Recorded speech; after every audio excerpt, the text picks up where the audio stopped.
On October 1st, 2016, we started a 2-week trip to Europe. Our flight was from Bangalore to Vienna via Delhi, and hence we had a short stop at my aunt's house in Delhi.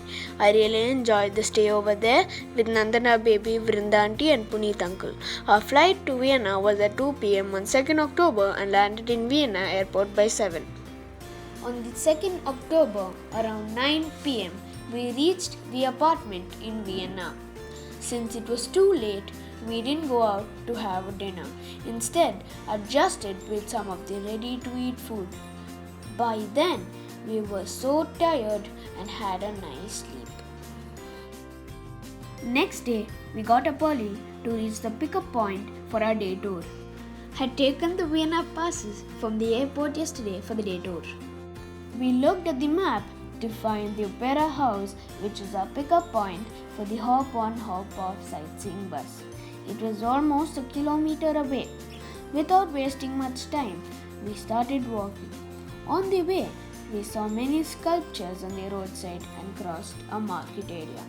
We even saw a shop run by a Mallu family. Finally, we reached the Opera House, which you can see on the opposite side. This is the Opera House pickup point where we can board the Vienna sightseeing Hopon Hopoff bus. We explored this place for around 30 minutes and finally boarded the bus. It was a double-decker bus which was barely full, and we managed to occupy the seats in the upper deck. The first destination was the Natural History Museum. It is a very beautiful building in a nice campus with a variety of sculptures and a big garden in front. We spent a lot of time in the garden itself. The Natural History Museum in Vienna is one of the largest museums and non-university research institution in Austria and an important center of excellence for all matters relating to natural sciences. The museum's 39 exhibition rooms cover 8,460 square meters and present more than 100,000 objects. It is home to 30 million objects available to more than 60 scientists and numerous guest researchers who carry out basic research in a wide range of topics related to human sciences, earth sciences and life sciences. It was an exhaustive exploration inside the museum, and by the time we got out, it was around 12 p.m. and we were all feeling very hungry. We decided to walk to cover the Vienna Town Hall, which is located close to the museum, expecting to find some good restaurants to have lunch. There was a circus show happening in front of the town hall. Due to lack of time, we skipped the circus and went straight to the town hall building. The building was constructed in 1883 in a neo-Gothic style. It is the seat of the local government of Vienna and houses the office of the mayor too. Post-lunch, we spent some time in the beautiful garden. There was a sculpture of Ferdinand Georg Wallmuller in this garden, who was a great Austrian painter and a writer. Later, we resumed our journey towards the Parliament House. The Austrian Parliament building was completed in 1883 in a Greek Revival architectural structure. It is where the two houses of Austrian Parliament conduct their sessions. Here at a distance, you can see a palace, which is the famous Hofburg Palace.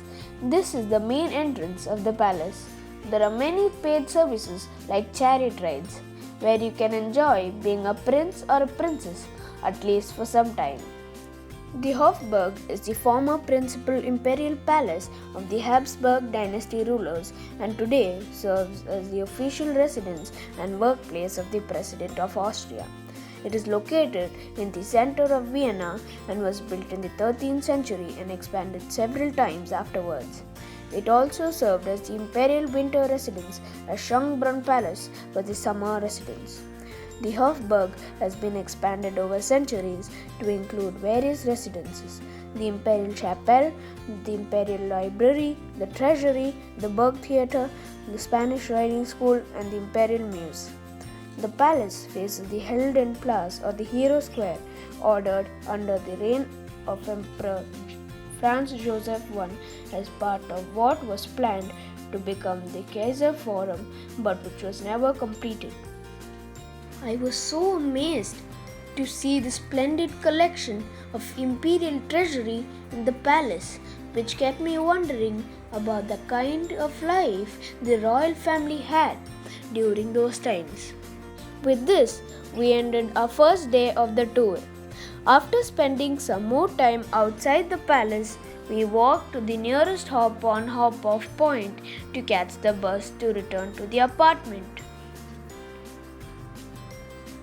We started our second day by visiting the Schonbrunn Palace, which is the summer residence of the royal family. This 1441-room Rococo palace is one of the most important historic monuments of the country. This is the river Danube in Vienna. From there, we went to the Belvedere Palace. This Baroque-style palace complex was built as a summer residence for Prince Eugene. The Belvedere was both the imperial capital and the home to the ruling Habsburg dynasty. The palace consisted of two Baroque palaces, the upper and the lower Belvedere. There are two huge sculptures of female beasts with human head and a lion body, which are symbols of power and strength. This is the Soviet War Memorial, built to commemorate 17,000 Soviet soldiers who were killed in the Second World War. After this, we boarded the tram to a shopping street and finally headed towards our last destination in Vienna, which was the famous amusement park named Wiener Prater. One of the major attractions of the park is the Madame Tussauds Wax Museum. Later, we went to a children's park where I had a gala time. I wish I had such adventure park in Bangalore too. As this was our last day in the city of palaces, Vienna, I enjoyed the evening to the fullest. This is a beautiful city with a lot of attractions to explore. If I get a chance, I would like you to come again. Thanks for traveling with me. Please do subscribe. If you like the video, share and don't forget to click the notification bell.